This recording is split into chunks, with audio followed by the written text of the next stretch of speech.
Alright, so, what do with that pig? Oh, there it is. Oh, you want to play? Here's the basics. Um, this is the Les Paul. It's got humbucker pickups on it. These are double coil. There's only two of them. That's not why it's double coil. It's got two freaking coils in here. Two double coil pickups. Alright. On that, for Raina and Elliot, on that Squire Strat, it's got three single coil pickups. You've got a switch down here. Mine only has three positions. One position is for the neck pickup, one position is for both of them, and one position is just for the bridge pickup. It'll be the same on that Warlock for Trish. Now on the Squire, that switch will have five positions. All the way down is going to be one of the pickups. I didn't play the damn thing enough to know if all the way down is the neck pickup or the bridge pickup. I don't know. You can Google it if you want to, or just play with it and see how it sounds. Anyway, all the way down is one pickup. Up one is going to be, I'm just going to assume that all the way down is your neck pickup. The next one up will be the middle pickup, just the two. The middle position on that switch is going to be all three of your pickups. Up one more is going to be the middle and the other pickup. All the way up is going to be your last pickup. It changes the way it sounds. Alright, so on this one, all the way up, I'll just frickin' play something that is easy to tell. Alright.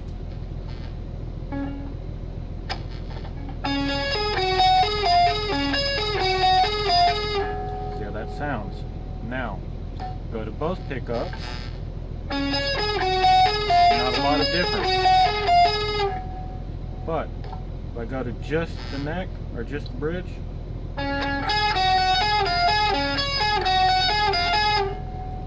there's all kinds of difference. There's a massive difference between my neck and my bridge. It'll be the same on the Squire. Alright. This is your volume knob. That's the gain on it.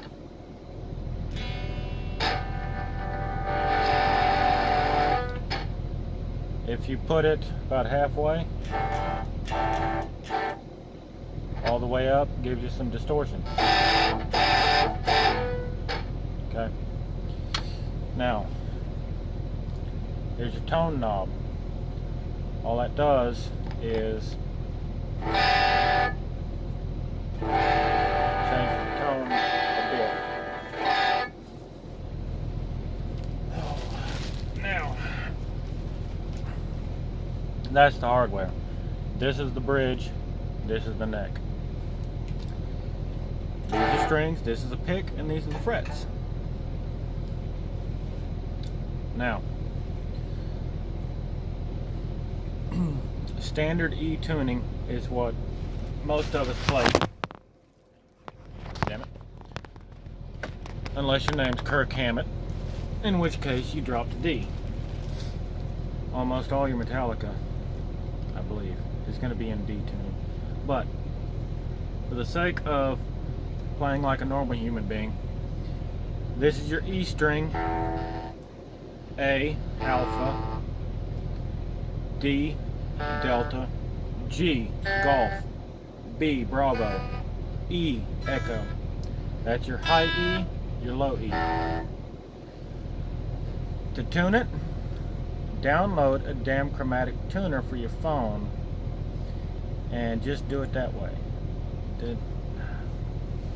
When I was a kid, we didn't have those.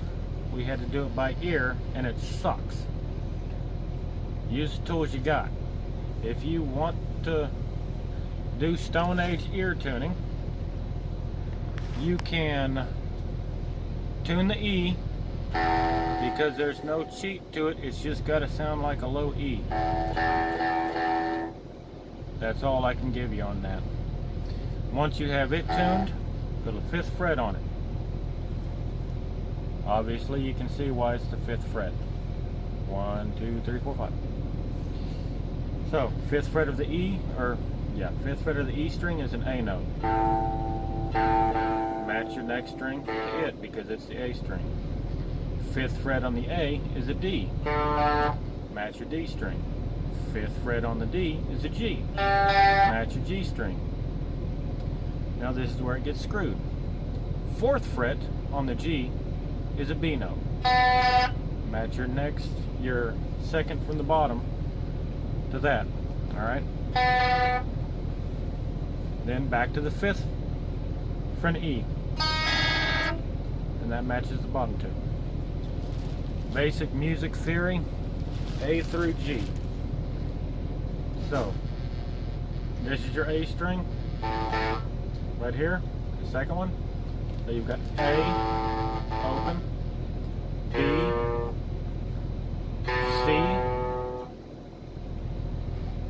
C sharp,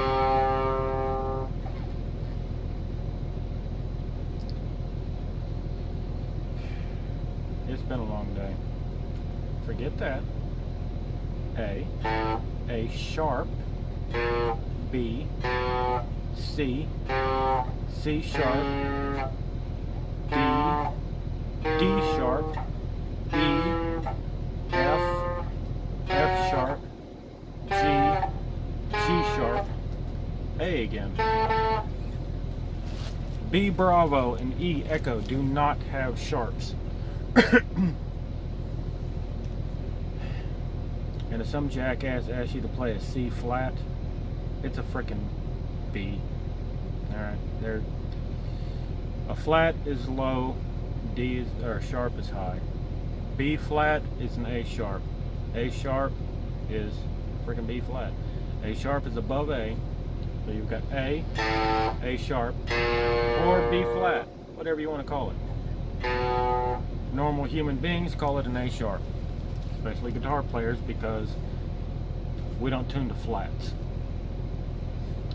Anyway, E, A, D, G, B, E. Alright? From top to bottom. Thickest string is E, thinnest string is E.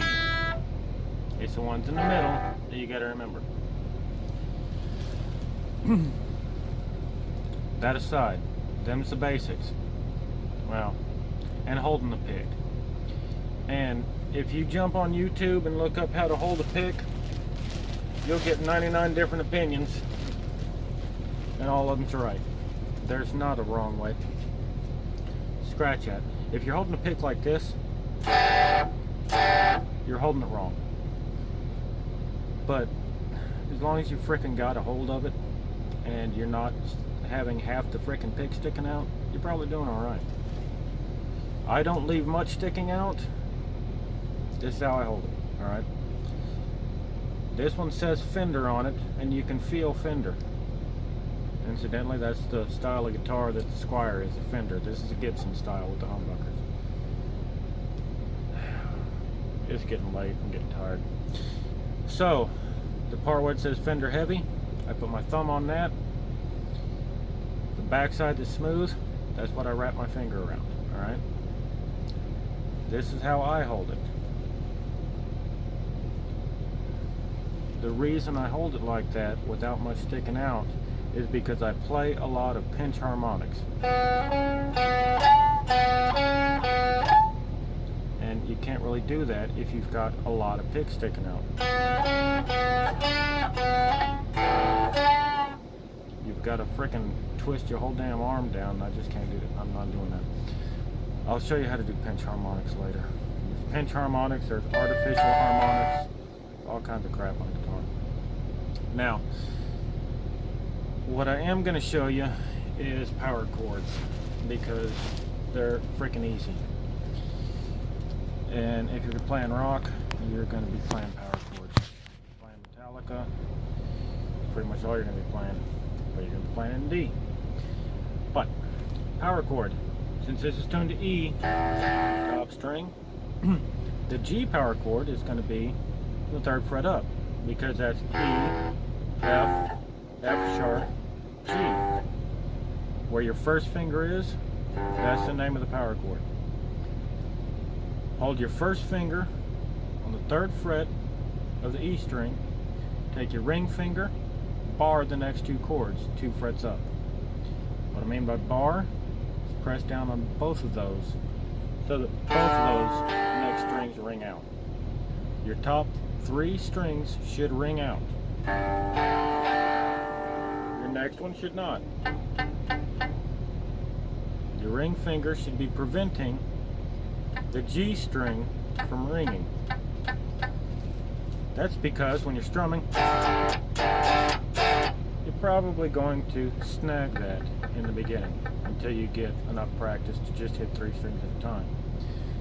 So you don't want it to sound like that. You want it to sound like that. That's a power chord. That is not a power chord. That is a power chord. See? Now, you can move it wherever you want. You can move it to the next string if you want to.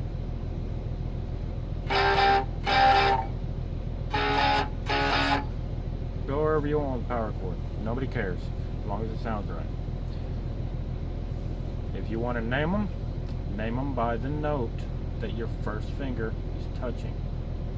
So if you go down to the A string and you go to the 3rd fret on it and you bar a power chord, that's a C power chord.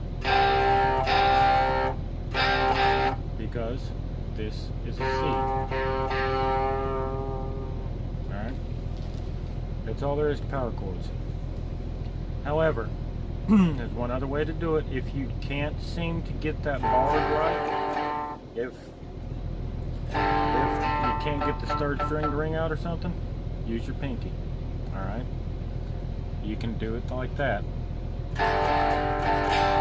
Nothing wrong with that. And if you're playing power chords, you're going to want to palm mute.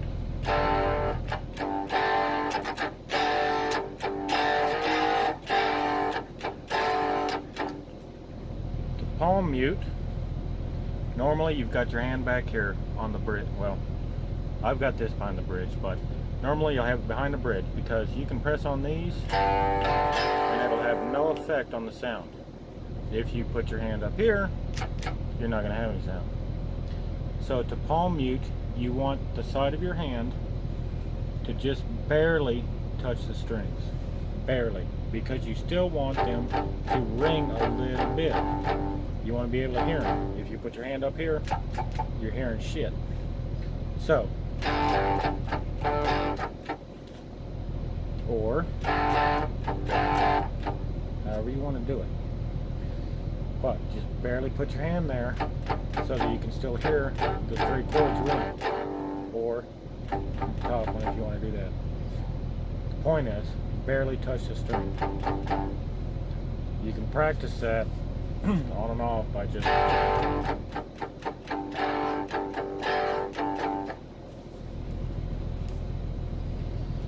alright. Now, the only exercise I'm going to show you right now is the most basic exercise that we all started out with to figure out how the hell to play a guitar.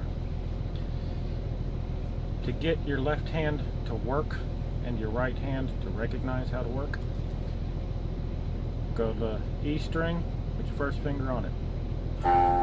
Do alternate picking.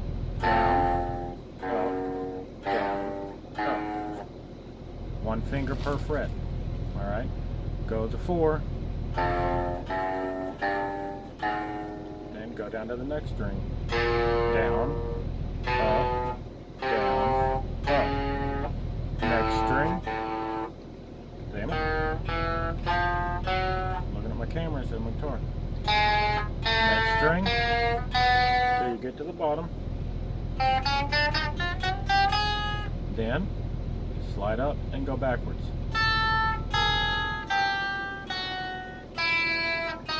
And up. Damn it. Keep going up.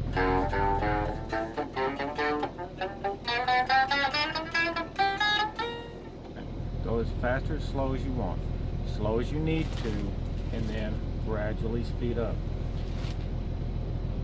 Download a metronome app, set it at say 30 beats per second. Alright, that'll be a beat every 2 seconds. So it would be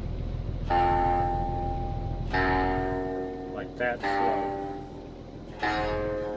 And start out, you can probably fit 2 notes in it right away.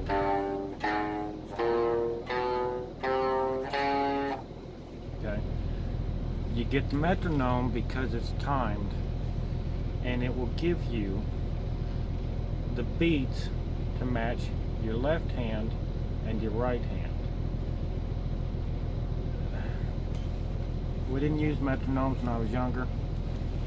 I didn't, because I was a hardhead, and it took forever for me to get to be able to match my right hand with my left hand.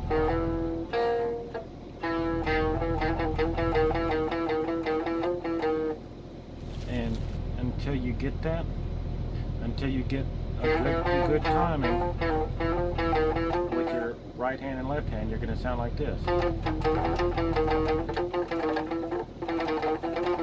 going to sound like hell. You've got to work on your timing first and foremost.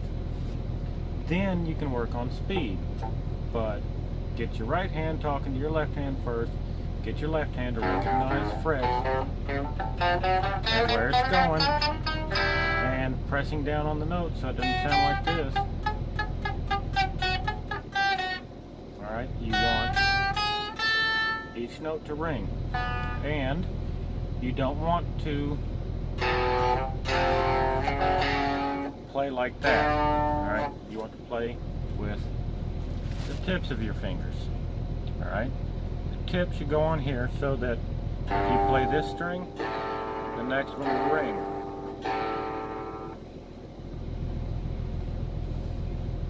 When you're doing this exercise. Now, I know I just said bar it and don't let the frickin' G string up. I got you. I know, I understand.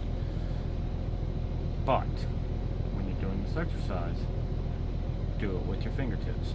Alright? And get that pinky to working for you. So you're going to go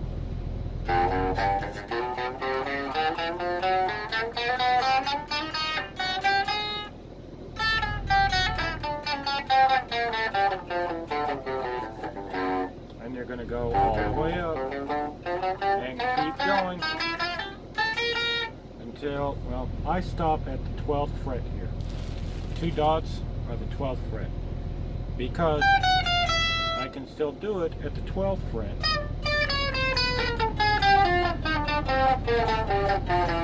but if I go forward any further, I can do it, but as you can see, these frets get smaller and my frickin' fingers are bending inward to fit on the frets, and any further than that, I don't know anybody can do that crap. So I stop at the 12th fret and work backwards. So once I get down here, then slide down.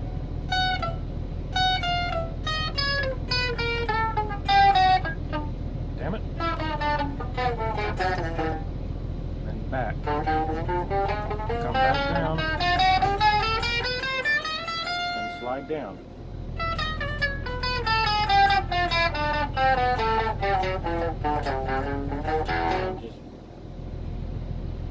Just keep going.